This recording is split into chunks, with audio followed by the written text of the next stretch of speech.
Hi guys, my name is Mario, and I am doing, or I've decided to do, recently my blog on my life living with HIV. It's kind of scary to say at times. Um, excuse me. When I look at myself um, and everything that I probably am as a person, and I think about actually what I'm living with. And sometimes I have to say that really low because I don't want to give it power. I'm not trying to give it power over me. And which, for a long time, like in the beginning stages, it really, like for the first, I think, first 2 years, it was just like a roller coaster. And I thought it was insane because as much as we talk about, helping other people and creating awareness about the disease uh, and things like that. I just think that there was not enough information, maybe just in this area, or support um, for people that actually were going through the motions with it. Like, if you were newly infected, no matter how it happened, who cares? The fact is, it's out there. It can happen to anyone. It happened to me. Was I a candidate for it? I didn't apply, but it just happened. So no one really, in other words, no one asked for anything in life, or anything that we go through. However, we go through these things because we're all destined to go to that final resting place, no matter how it happens. But at the same given time, when you're plagued with something that's taboo, um, it's hard, I think, in the beginning stages. Um, because you're struggling with your own personal issues. Um, and I think we all have them. But at the time when I found out, it was like, I thought I was secure, but I was very insecure. Being a minority child who was abandoned by his parents and basically struggled to make it on his own, and then now I have something that even makes me, not only was I detestable and just left out there at that moment, now it's even more so that way, because now it kind of limits the possibilities of me even creating my own um, love or happiness. At least that's what I thought at that time. um, for a new person, it kind of makes you feel disgusting that you're not going to find anyone, that you're not going to be desirable. You struggle to love yourself. You struggle with your own identity, and then you struggle with trying to work and live on a daily basis with those feelings. And then now you have other people in the society who don't understand. Not only do they understand other people or themselves, but now the burden is that you have to deal with these people, and at some point in time, you might even have to disclose what's going on with you. Um, will they love you unconditionally? Hmm. 9 times out of 10, odds are they won't. The public won't.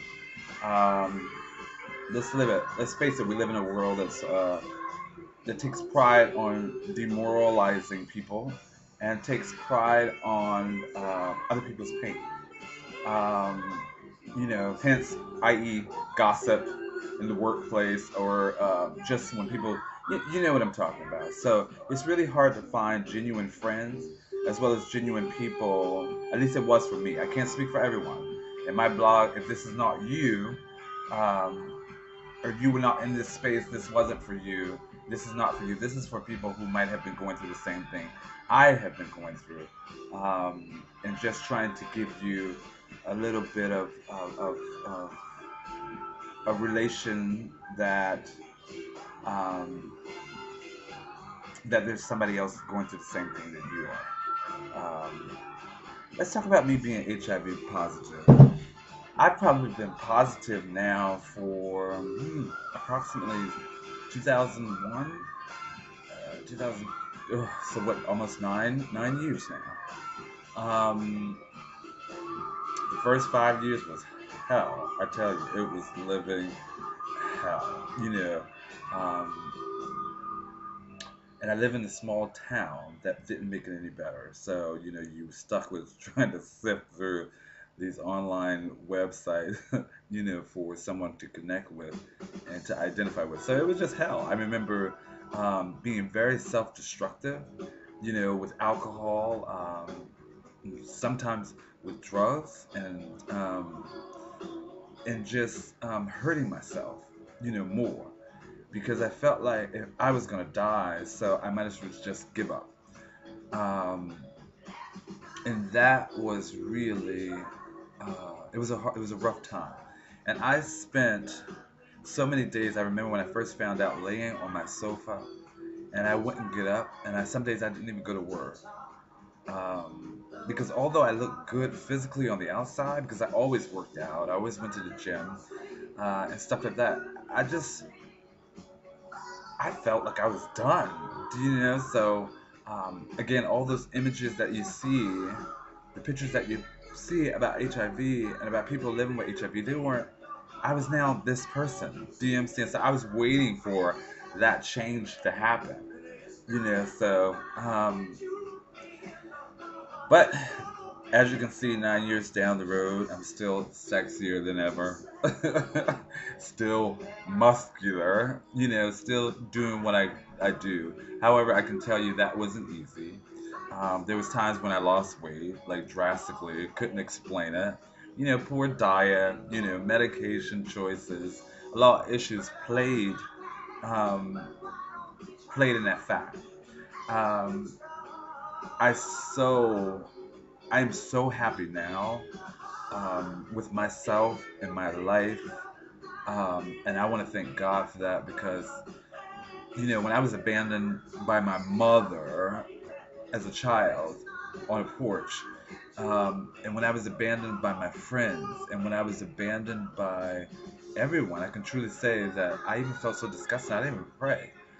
And one day I decided that I was going to get on my knees and pray. And also being gay, that was really hard for me. And I put that out to you because, and I'm going to talk a little bit more about that. Um, but it was really hard for me. I felt like I had been given up on by everybody. And, and I felt like I couldn't pray. I couldn't pray to God. Um, I've always had a wonderful heart, always loved people, always loved giving back to people. I've always loved people more than I've loved myself, you know.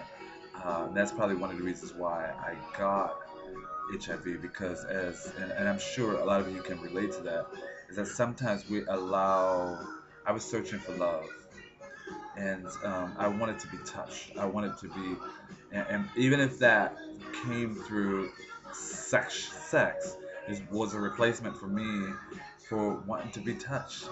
You know,